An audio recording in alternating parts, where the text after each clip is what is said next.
Chapter 14, Acids and Bases. We're going to be talking about different models of acids and bases. Now I've already talked about this in intro, so this should be mostly review, at least in the beginning.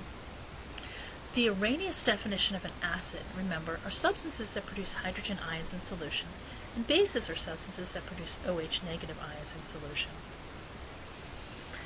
The Bronsted-Lowry definition of an acid and a base are the following. These are acids are substances that are proton donors, and bases are proton acceptors. And remember, the Bronsted-Lowry definition is a broader definition. We tend to use that when we're talking about conjugate acid-base pairs, which we will do in a bit. So here we have a situation, an example, with HCl and water producing Cl negative and H3O plus. Notice how the hydrogen from the acid is actually given to water, and that's why you have the hydronium ion being produced. That's why H is acting as an acid, and the base, which is taking the hydrogen ion, is acting like a base, according to Bronsted-Lowry. We can also see that according to Arrhenius, HCl is an acid because the hydronium ion is produced, and the hydronium ion is really hydrogen plus water.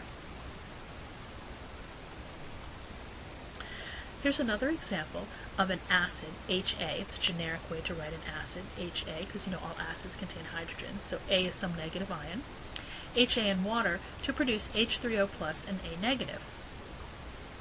You can see that HA, first of all, must be a weak acid. Why? Because it has the double arrow in the middle, so this reaction can be in equilibrium. And that maybe the equilibrium does not lie to the right. But notice that HA can be paired up with A negative. In other words, when hydrogen is lost from HA and goes to water, it becomes A negative. And when water gains that hydrogen, its conjugate is H3O plus. Here is a picture representing that very thing. HA and water, and you can see the production of the hydronium ion and the conjugate base. In general, conjugate bases are those things that remain after the hydrogen is gone, the proton, and the conjugate acid is that which remains or becomes once the hydrogen has been added to it. Strong acids are substances that ionize 100%, and therefore the equilibrium lies far to the right. In that case, the value of K would be greater than 1. It also yields a weak conjugate base, so strong acids yields weak conjugates. Weak acids, however, are ones that do not ionize 100%. Equilibrium lies to the left, the value of K is less than 1, and the opposite is true. Just like strong acids yield weak bases, weak acids yield stronger conjugate bases. Notice in this picture we have a strong acid, HA, and the picture, which I know everybody loves these pictures, shows these molecules together. Notice afterwards, after equilibrium is established, you notice how these ions, hydrogen and A negative, are totally separated 100%. That's what they mean by 100% associated. Notice the weak acid, they're calling it HB, some other substance. Notice here, looks just like the first one, different colors, but those molecules are fully together. Notice afterwards, most of those molecules have not separated. Here's one that did, and here's one that did. But in general, the majority stayed as HB. That's why it's a weak acid. It doesn't ionize 100%. Here's table 14.1, which I'm sure you can find in your book. It's just an overview of just what we talked about, strong acids and weak acids. Water, you might remember, is a substance we called amphoteric. Amphoteric can be an acid or a base. It just depends on the situation. So if water is with an acid, then water is acting more like a base. If water is with a base, then it's considered to be an acid because it's, in relative terms, it's more acidic. Remember, at 25 degrees, the Kw for water, which is the product of the hydrogen and the hydroxide, is the number 1 times 10 to the negative 14 it's always that number, no matter what the solution contains. The product at 25 degrees is always 1 times 10 to the negative 14. This is important because it's going to allow us to calculate hydrogen ions, hydroxide ions, pH, and eventually pOH. So we have some different scenarios. If the hydrogen and hydroxide are equal, like in water, and the hydrogen ion is 1 times 10 to the negative 7, and the hydroxide is 1 times 10 to the negative 7, we have a solution we call neutral.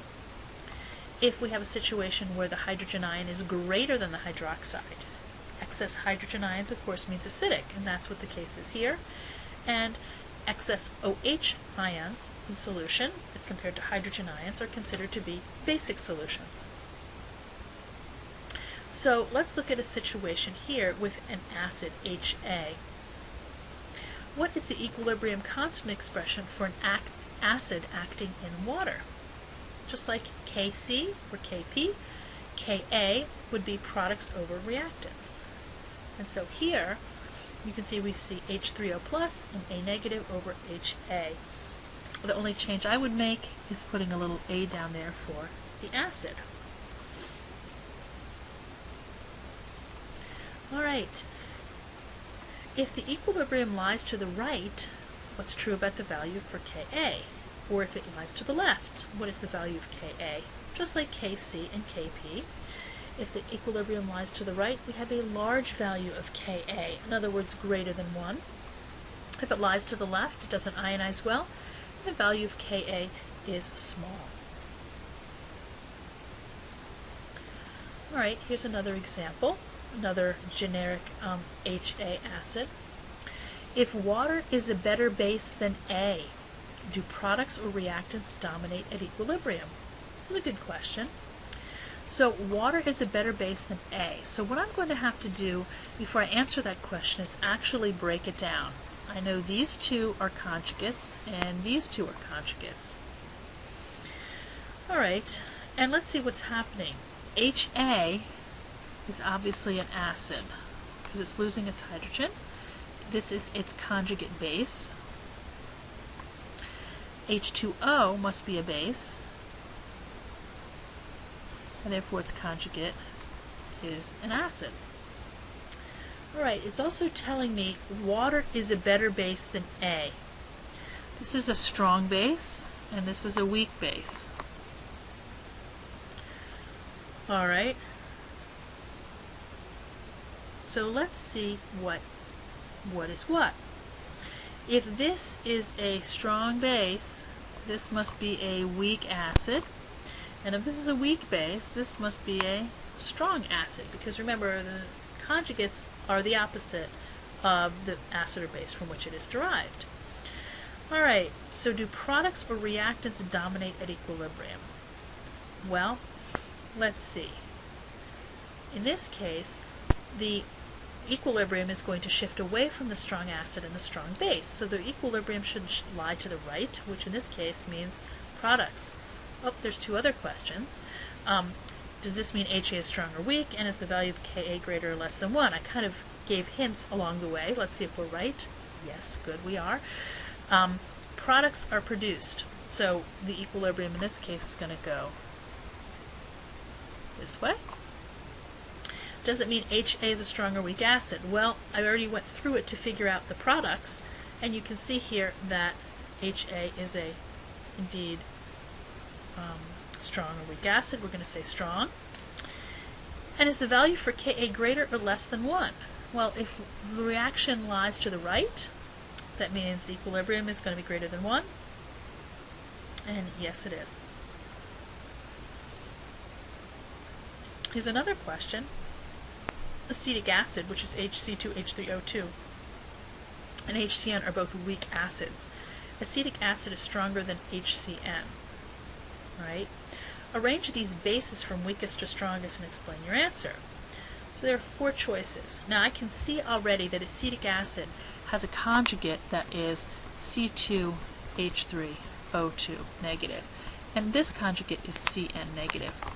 It says acetic acid is stronger acid than HCN, so this has a weaker base and this is a stronger base between these two. So that I see those two ions actually listed below. But what about the other two? Water, of course, is Kw, 1 times 10 to the negative 14. It's the concentration of H and OH. And Cl negative, where does that come from? It must come from HCl, which, by the way, is a strong acid. So this must be a very weak base. So let's figure out what it is. I guess I would say this is number 1. This is number 2. Let's see. This is number 3, and this is number 4, because we know this one is a weaker base than this one, and they want from the weakest to the strongest. So let's see if we're right. Here it is again. Remember, at 25, Kw is 1 times 10 to the negative 14, and from weakest to strongest, yep, I think we were right. Cl negative, then water, then C2H3O2 negative, and then Cn negative. Now let's discuss whether the value of K for the reaction, there's the reaction, is greater than 1, less than or 1, or equal to 1. And for this, they have to give us some Ka values. You notice we have two acids in this particular question. HCN is 6.2 times 10 to the negative 10, and HF is 7.2 times 10 to the negative 4. Well, HF is a stronger acid, so I'm going to write that down. And this is a weaker acid. So think about HF becoming F and this going with that. So if this is a weak acid, this is going to be a strong base.